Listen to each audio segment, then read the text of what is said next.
it's a thing that you see. It's also a thing that you feel. And so when we go to these companies, we try to emphasize, look at how the things are all connected from end to end and top to bottom. And what is not seen so much, we try to emphasize as well, is the management system that drives all that. It doesn't happen by accident. Welcome to the Just in Time Cafe Go Lean Six Sigma.com's official podcast, where we help you build your problem-solving muscles. We share best practices from over 20 years of success, helping organizations from the Fortune 500 to small and medium-sized business to government achieve their goals using Lean Six Sigma. Hey, Elizabeth. Hello, Tracy. How are you? I am wonderful today. I'm very thirsty for a cup of coffee. And I'm ready to put ice in my beverages. Yes, it's that time of the year. It is. So, can you grab the menu and then let's get in where it's less noisy, and I will grab both our beverages. Sounds good.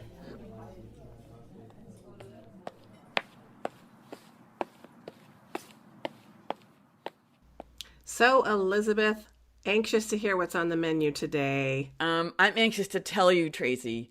So, this week's appetizer proves the benefits of being lucid. On today's bulletin board, we'll find out why the University of San Diego put Lean Six Sigma in a hot tub.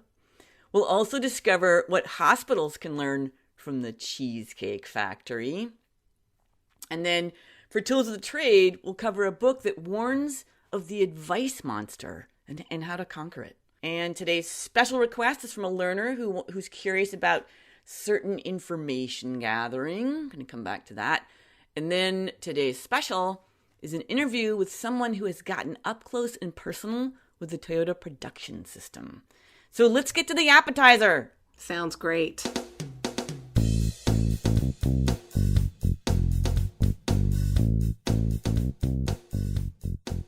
So, Elizabeth, tell me, why is it important to be lucid? Good question, Tracy. If you think about being lucid, comprehensible, graspable, transparent, this app is Lucidchart. And you recommended it, and it was funny because I found it through another avenue. This is an app that lets you basically build flowcharts, among other things. But for us, what's really important is to map the process, and we use flowcharts all the time.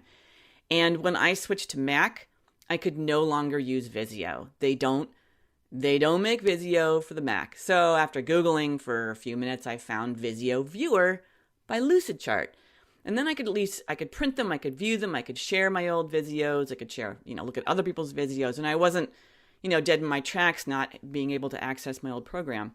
So since Visio is still not interested in the Mac, I'm actually really thrilled and thinking I might even stop recommending using Excel, which is kind of a stopgap measure to build charts, because they're getting less and less friendly about their chart building, because you can do, dynamic arrows and in the boxes. But Lucidchart, actually, there's a free version. You get a lot of upsells to the paid version, but you can still have the free version.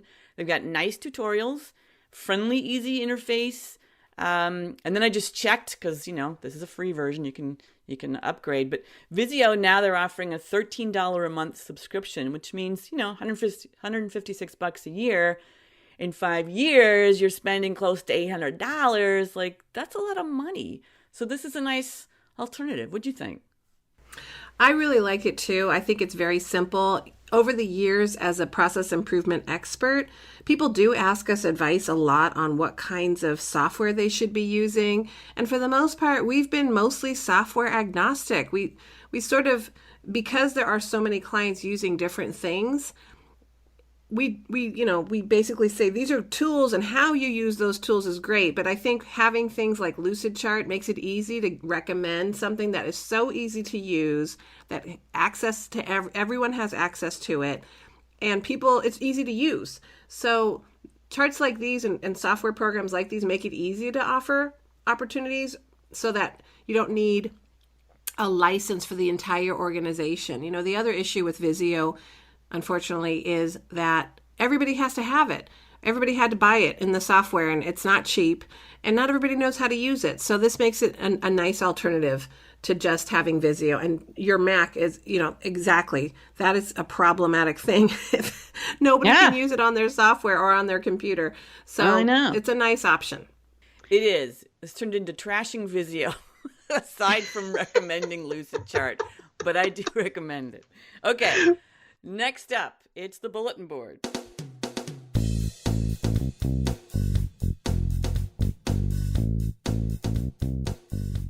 Okay, Tracy, why did the University of California at San Diego put Lean Six Sigma into a hot tub? Well, it's a very interesting reason, and mostly it's because they're taking all of their students on tours to a hot tub facility, an organization, a manufacturing organization called Watkins, to view lean environments. So it's really exciting. This is I'll say it's their maiden tour. They've put together a one-day workshop that you can ride on a bus to two outstanding workplaces. One of them is Watkins Manufacturing, as we had said. They manufacture hot tubs and spas and aquatic fitness products. And the other one is Sharp Healthcare, San Diego's leading healthcare organization. So you get to ride on the bus, you get to go with the instructors at UCSD, and you get to see how they're implementing process improvement, Lean Six Sigma, into their organizations. And so you get to hear how people are applying it.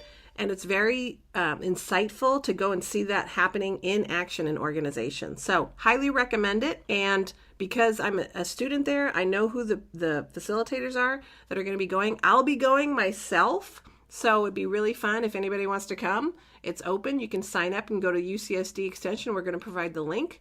I'd highly recommend it. Tracy, a lot of people are jealous of San Diego because it's like gorgeous and sunny for most of the year. And I am jealous because you have so much lean action going on in San Diego. It's absurd. I'm very competitive. I want the Cape to become like San Diego. Well, it's funny. There are a lot of lean enthusiasts, consultants really, that are practicing Lean and Six Sigma here. And maybe it's because they really can live anywhere they want. And they choose San Diego. I agree. I love living here. We were just talking about that yesterday when we were at the beach, 90 degrees. All right. Stop that right now, but let's get back to the lean side of it. You're welcome to come to the tour, Elizabeth. Thank you. Thank you.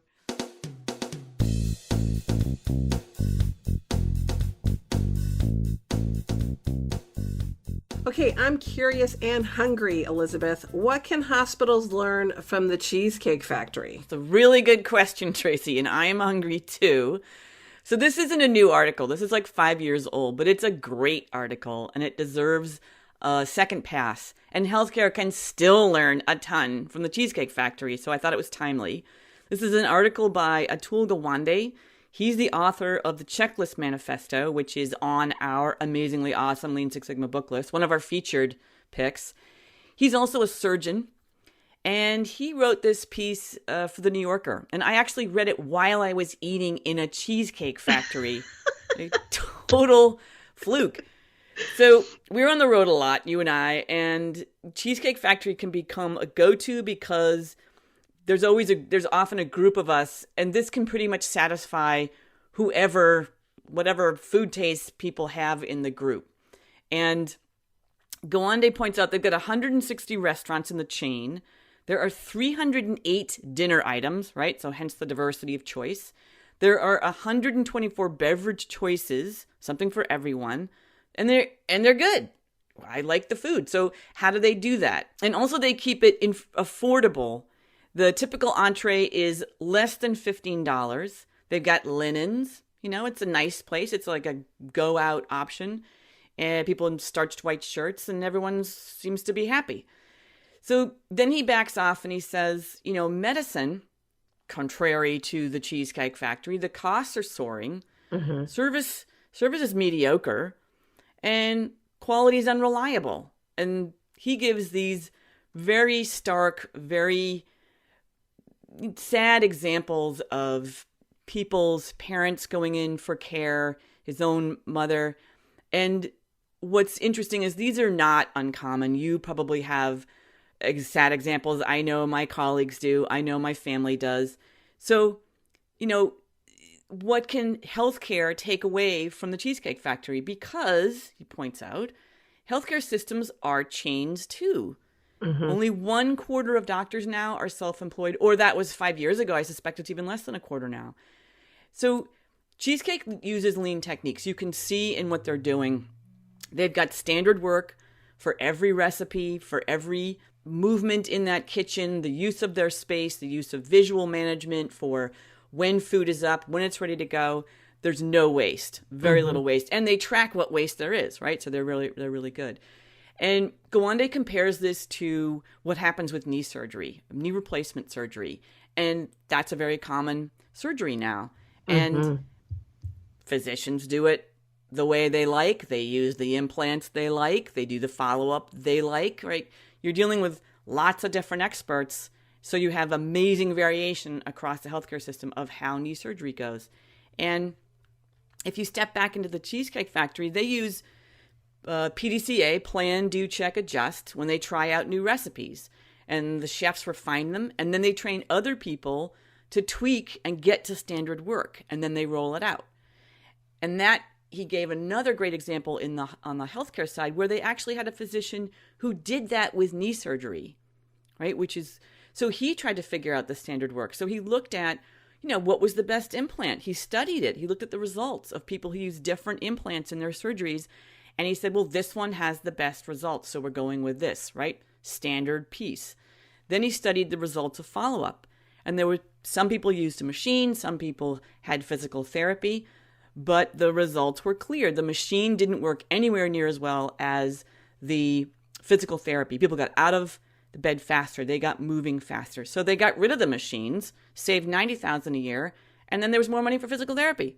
So really nice examples of getting that standard work, using Plan, Do, Check, Act, and getting rid of waste. And I would love to get this out in the health community again for people to think about that. It's so needed. It really is. And, I think what's really interesting is I use healthcare a lot to show that process is really important, because a lot of times people think, oh, process isn't that important. If you've got smart people, they'll figure it out. Well, healthcare has some of the smartest people in the world, doctors, nurses, and they care. They care about their people. They came to nursing because they want to help. It's not that they're not motivated to help. And so why are there so many issues in healthcare? Their processes are broken. Yeah. And so I agree with you. An industry that actually has been applying process improvement for a long time. And still, when you talk to people about their experiences in healthcare, it's crazy how many people are still having bad experiences that are sort of deplorable. And, is it really the people? No, it really isn't. And so when you talked about standard work, it really made me think of this example I use all the time. And it's a healthcare example about a standard checklist for operations rooms before operating on someone. And, really it's kind of the pre-checklist and then post-checklist, and how it actually reduced accidental deaths by a certain percentage just by using a checklist. Yeah. And so, because when as you say, Elizabeth, there's so much variation, people coming from different places, doctors having different processes, and they're not necessarily tied to one hospital. I think the other example I heard about standard work is, if anyone's had surgery, they've probably gone through an experience where they've had to put a marking on, let's say, the leg they were going to be getting knee surgery. Well, some hospitals would use X for X marks the spot, and other hospitals would say X means no, not that leg. Oh, no. So what does that do? It's just creating issues for the doctor still. So I agree with you. For the patients. Yes. So I think the Cheesecake Factory is paving the way for healthcare. Hey, bring this article when you go do the Sharp tour at UCSD. Yes, I think I will. Thank you very much. Cool. Next up, tools of the trade.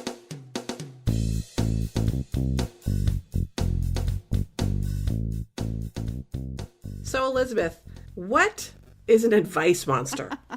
Okay. The Advice Monster is a great cautionary tale. This is from the author Michael Bungay Stanier, who wrote The Coaching Habit, Say Less, Ask More, and change the way you lead forever, which we just read. With the Advice Monster, it's about telling people what they should do. And you know those moments when you're imparting your years of wisdom to someone you're coaching or someone you're just trying to help, and they get quiet. And at some point you realize, I don't know that I'm really helping them. I don't know if they're listening. I don't know if I've just overwhelmed them. And he's saying, yeah, you did. You just overwhelmed them. And that's not how people learn, and it's not how people want to be led. So little pieces like that just got my brain firing like, oh yeah, I gotta conquer that advice monster. And he gives you really good how-tos. The book is 7 questions, but the genius of the book is both the simplicity of those questions, but also the offer to the reader to find out more on their own if they want. If you're curious, there's more. So he gives you great examples. He guides you to build your own habit. That's based on Duhigg's book, The Power of Habit, another great book. So he uses that model, and he gives props to everyone he quotes, all the research he quotes. He'll take you directly to their websites. But it's up to you to dig more if you want. So there's interviews with thought leaders. There's his wacky webinar videos that we both enjoyed. And then there's links to other websites. And there's great resources. And I got it as an ebook after I bought the book, because I like having both. But the ebook, you could actually hit the links and go straight to stuff. So those are all the reasons that I thought this was a great book that I'm already using. How about you? I loved it as well, and I absolutely agree. It was mixed with, I've been doing that all along, and I didn't actually know it was a technique. So there was some of that, many of those pieces. Like, for example, I always use the awe question and what else in my training. So when I go, does anybody have an example of this? I go, and what else, and what else, and what else? And then, there's more interaction and activity when I use that. At the same time, I got a lot of really new advice that I thought was excellent as well. And, I may have known it, but didn't really put it together with success. As an example, what I'm saying is one of the recommendations in this book is figure your trigger, find out what is causing you to react a certain way, and then find a 60-second habit to replace it. And I never thought about it like that. His example is, I would like to do 20 minutes of meditation every day, but that's a little too hard. So what I do is I set a goal of sitting on my meditation cushion for 1 minute. And then I actually practice the habit. And I love that, because that really, the 60-second piece is what I was not putting together in my own challenges with working out or doing positive habits. So I really loved that. And I think that can apply to work and home. And there's lots of other really good insights into this book. And I really do like his style. You wrote a review that I loved reading on this book. And just, he's great. He's got a great personality. I think he's funny. And funny. I just love the way he explains things. It's very entertaining and enjoyable, as well as educational. Yeah, he's great. And you reminded me, I did incorporate one new question to my coaching last week, which was, what's your greatest challenge? And I thought, I got pretty good coaching questions. I do a lot of his questions already, but I got new information from every single one of the 11 people I was coaching when I asked that question. That was important stuff. I didn't know these challenges they were having, and it opened up a whole new line of inquiry. So really useful, really accessible, and fun. I enjoyed this book too. Yes, me too. Up next, special request.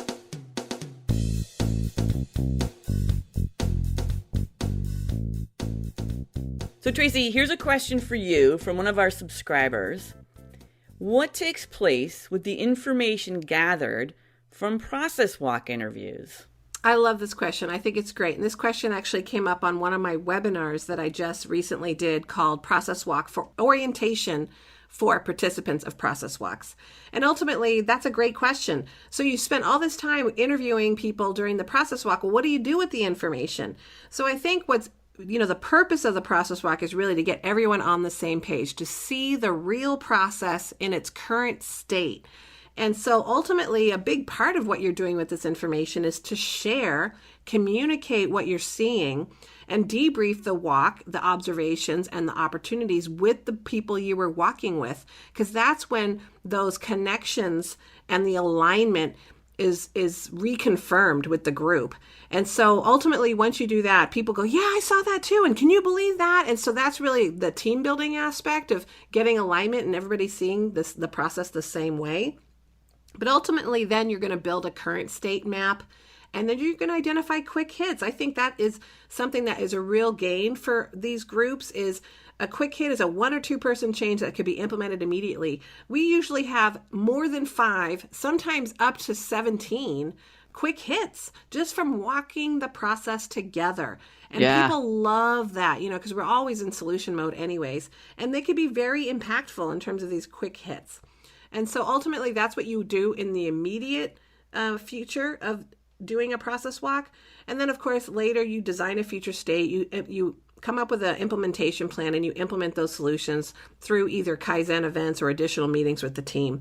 But ultimately, people love the process walk if it's done well. And sharing that information and sharing insights is always, I think, one of the nicest parts of doing a process walk. That's great. It's all about the debrief. And that's what you're saying is when you get together and you actually look at what you all discovered, that's where all the light bulbs go off. And it's a really nice team builder. Yes. Nice one. Next up, today's special.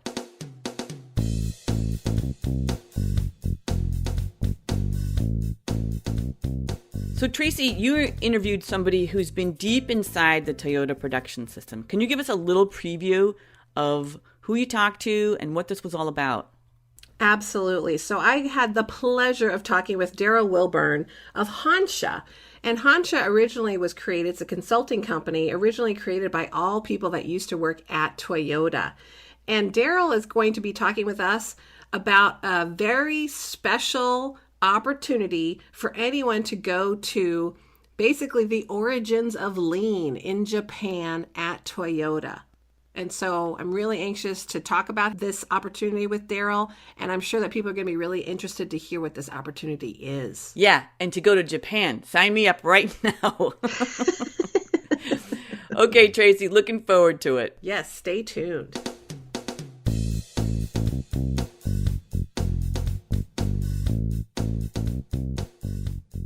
Hey, Daryl, welcome to the cafe today.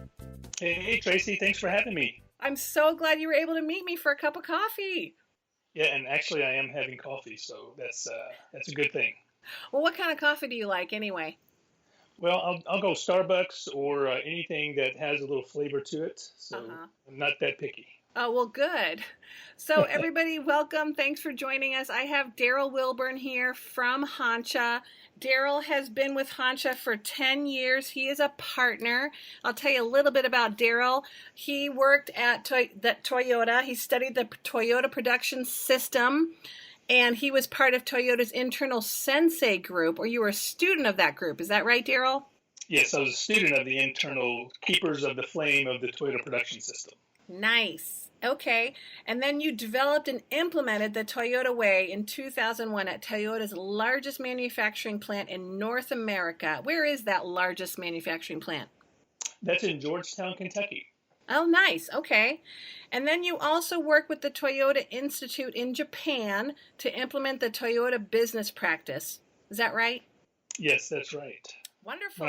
It was a great project. Both of them great projects. Very lucky. Oh, good. And so now you're at Hansha, and you get a chance to work with lots of different companies, hundreds of companies in the USA, Brazil, Indonesia, Germany, Czech Republic, Poland, and a couple of others. You're busy. Yes, very busy. And one of the things I like to do is keep my list of countries visited going. So I get to add a couple every year. And so hopefully I'll get several before I'm finished. Now, I have a question. Do you speak more than just English, or is English your primary language? Well, I also speak a little Scottish and Irish, a little Australian as well. So, yeah, I'm multilingual. Very nice. No, unfortunately, it's just a variation of English. So. Yeah, I know what you mean. And you probably have different accents depending on where you go. Oh, well, I'm not even talented in that way, so I just keep it down the middle of the road. So tell me a little bit, first of all, about your experience with what you've done with Toyota, working in that manufacturing plant, and with implementing the Toyota business practice. Tell me about these awesome projects that you were lucky enough to be a part of.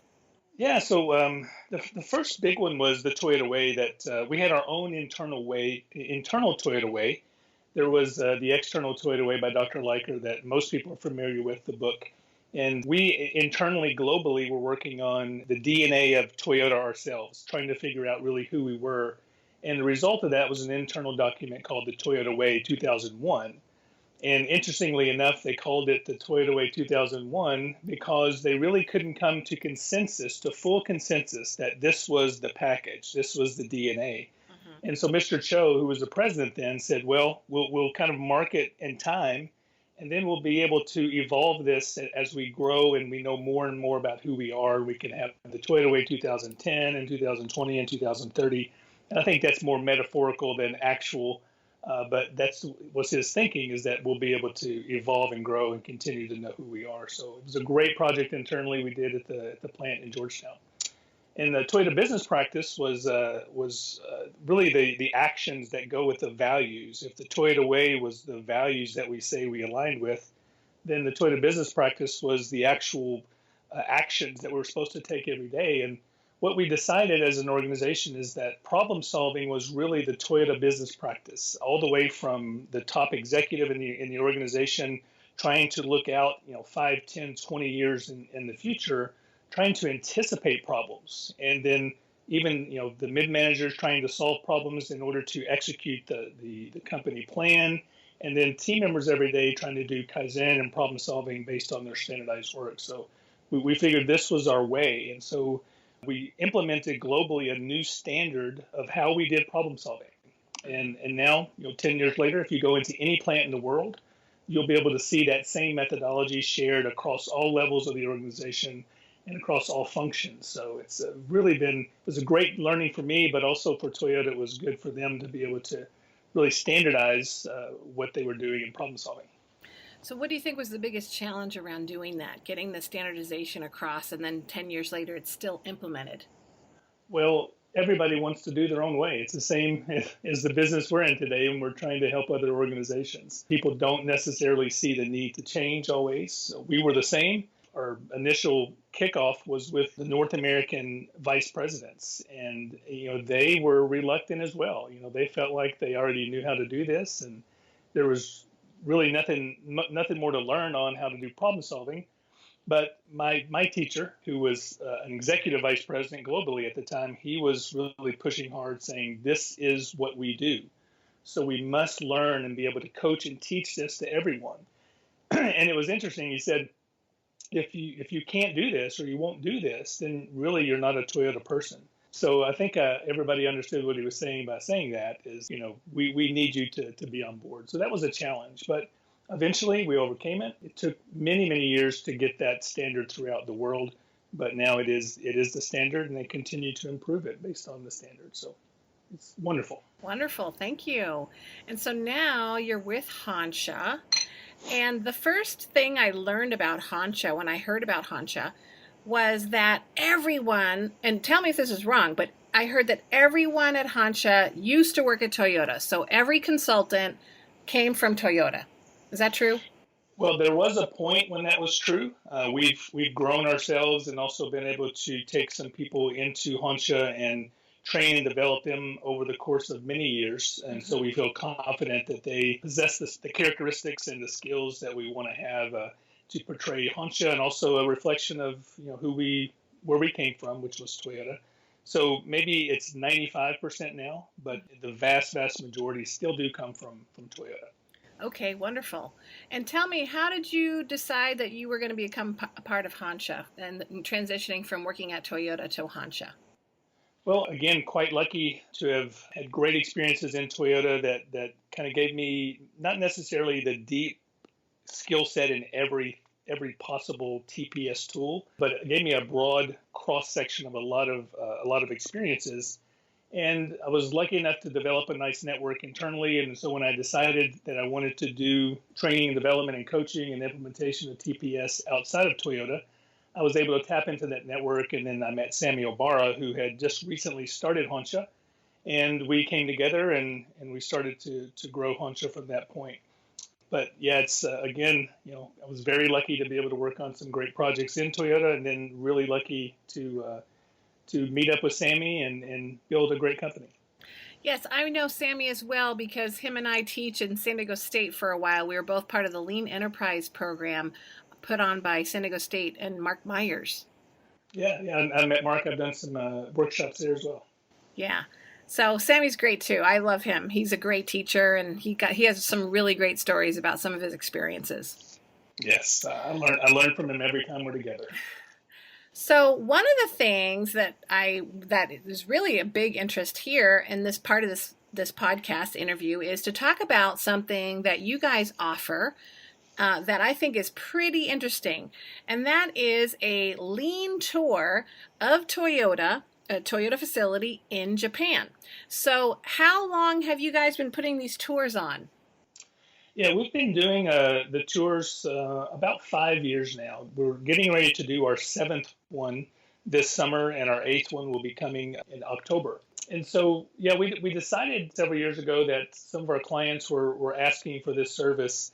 And, honestly, Tracy, when we first started talking about it, I wondered if people would truly want to do that. I mean, I knew that there would be a few, but enough to kind of keep the program going. And because I had been to Japan when I worked at Toyota, and I thought it was a wonderful experience, life-changing, but it was mainly, I thought, because I was internal and I was getting a chance to kind of go to the source. But when we started talking to people and offering that chance to go to the source, and when we go back to Japan, we go to Toyota, but we also go to suppliers. We go to some places that are non-manufacturing examples of lean, what we call lean. Most places there don't call it lean. And when we say Toyota Production System to a non-Toyota company, they actually get a little offended because they know that Toyota does well with the production system, but they have their own way, and they've adopted a lot of the tools and techniques. So we get a chance to see a cross-section of companies.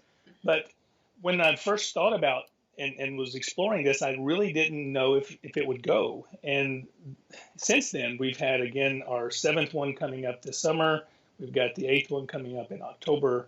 And we've been able to fill 15 to 20 spots every time. So people have really taken hold of this idea of going back to the source to learn the origins of lean in the Toyota Production System and in other cultural parts of Japan as well. Mm-hmm. So when you go on the tour, you also visit suppliers, as you have said. Who are the people that you find are most interested in going? Is there a certain type of audience that you're finding attends, or what would your suggestion be in terms of who would go to a tour to Toyota in Japan? Well, we target the tour, we call it an executive development mission. So we target the tour to managers and above, but we had a lot of lean practitioners from companies go as well. So it seems that everybody who goes finds some thought stream that they start to connect to during the week that relates to their position. So if you're a CEO that goes and you may be looking at how do I create a vision for my company based on what I'm seeing in these very mature organizations, whether it be Toyota or other ones. For example, one supplier we go to has been in business for 100 years, and they were supplier to the Toyota Loom Works before Toyota even made cars. So that's an example of the maturity level that we like to see. And people go, and the CEOs go, and they see that, and they develop a better vision for what they can be. But at the same time, you can be a lean practitioner and go and see how tools have been implemented and the techniques have been implemented within these companies and draw inspiration from that as well. Because what we many times see as a very complicated thing in the US or in other countries, when you see it at the source, you see how simplistically it started. So when you're even a lean practitioner, you go to the source and you can draw inspiration from the fact that many of the tools and techniques have been implemented and they're still in a kind of a simplistic state. And so you can see that we don't need all the complications that many times we put on top of the techniques and tools here in the US or in other countries. Mm-hmm. What do you think? And I know that you're an internal guy and you've been with Toyota for a long time, so I don't know if you can answer this question, but what would you say is the biggest contrast from going and seeing lean from any other company? What do you think it is that people see at Toyota when they go there that's different than anyone else? So that's a great question, because it's one of the things I think about a lot when I'm working with organizations, trying to help them understand what it feels like, not just what you see inside of a Toyota organization, but also what it feels like. And I know that's a little bit squishy. It's difficult to define the feeling, but it's almost like you're in this, and I don't want to be overly dramatic or anything, but it's almost like an orchestra where you can kind of feel this rhythm throughout the organization when things are running well. And then when things aren't running well, you don't feel that, and you immediately know. It doesn't take a lot of time and effort and energy to know when you're out of standard. So when we go to other organizations, many times, or most times, that's not the case. I remember a few years ago, I was doing an initial Gemba walk at a government contractor that was making some vehicles for the military. And I asked the guy, I said, "Are we on break?" And he looked at me with kind of a sad face, and he said, "That's part of the problem. I can't tell." So it was this thing where you could never really tell the rhythm and the flow of the work. And so it's a thing that you see.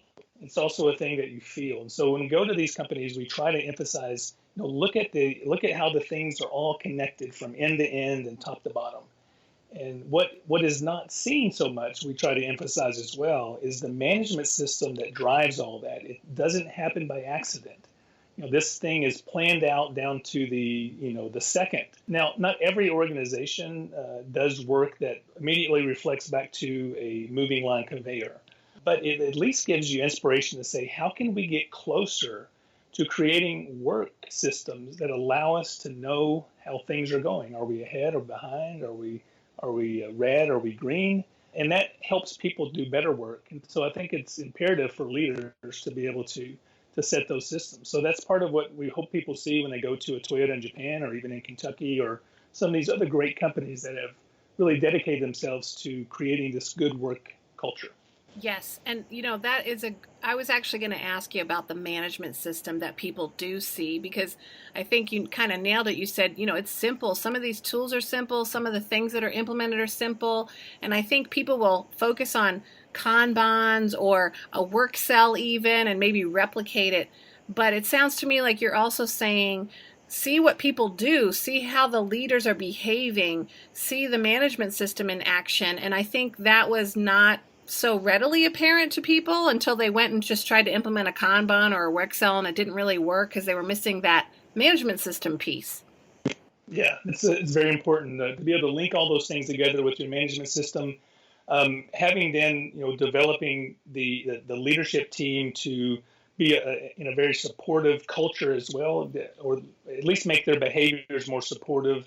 That helps that management system run better. And so you can have the bare bolts of the management system, and it's going to be really good. But if we have good, well-trained leaders who can help support that makes everything connect and work together much better. Mm-hmm.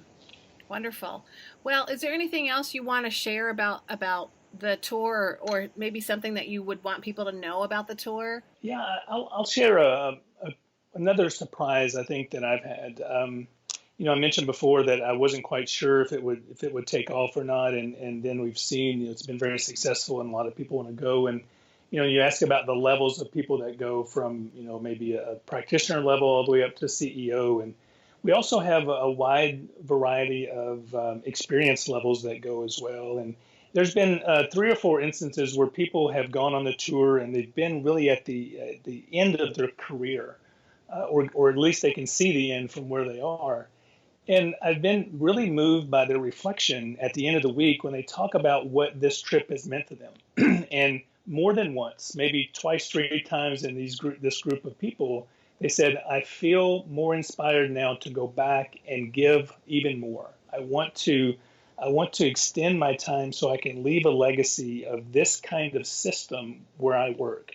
And honestly, some of these people are moved to tears at the end of the week, just reflecting on what it meant to them to be able to come and rejuvenate their careers this way. So I think, again, not to be too dramatic, but for some people, it really ends up being life-changing. And one of the gentlemen who actually went about 4 years ago just retired. He sent me a note about a year ago, and he said, since that trip, my wife and I have actually done a lot more travel internationally than we ever did before. He said, not only did it inspire me work-wise, it inspired me to see the world. It's a big world out there. And so those kind of things keep me going back and help me be inspired every time I go as well. Well, I'm happy to say that I have this on my bucket list, and I definitely want to go as well. And I agree with you. I do expect to be inspired. I think traveling all the way to Japan and seeing where it all started, and just an appreciation for the culture and the background of the Toyota production system. And I can see how it can be very life-changing for people. So I don't think you're being dramatic at all. And so I appreciate you saying that. And it's always nice to hear that, it has that effect on people. So thank you.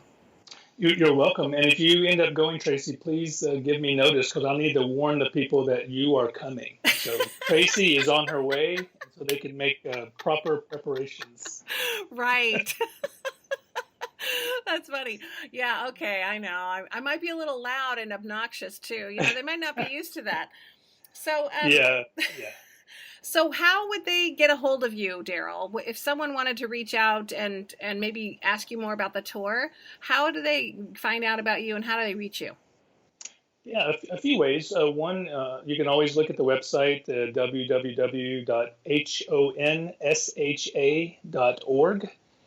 My email is d.wilburn, WILBURN, @honsha.org. And like everybody else, I'm on LinkedIn as well. So if you want to look me up there, I'll be glad to connect with you. Good. And what we're going to be also doing is on the GoLean6Sigma.com website, there's an article that we're going to share with you that Daryl wrote, and it's called Clean Hands. And, Daryl, can you just give us a little introduction of what that would be? Because I read it, I loved it, but I'm sure you could do a better job of telling our audience what it is that you're writing about. Well, I don't want to give away everything. I want them to actually read it, but I think, I do a contrast in the article around this idea of getting your hands dirty in order to be able to solve problems.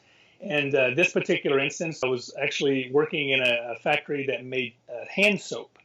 And so without spoiling everything, we at the end made the contrast from the getting your hands dirty to say that we have to get our hands clean in order to solve problems. So I think it's a pretty good example of the things we taught in Toyota around problem solving and the Toyota business practice put into a real case. We're reluctant people. We're led through a process maybe that they didn't even know they were going through. And then at the end, we're able to see, at least get a chance to glimpse where root cause might be for this problem that had plagued them for years.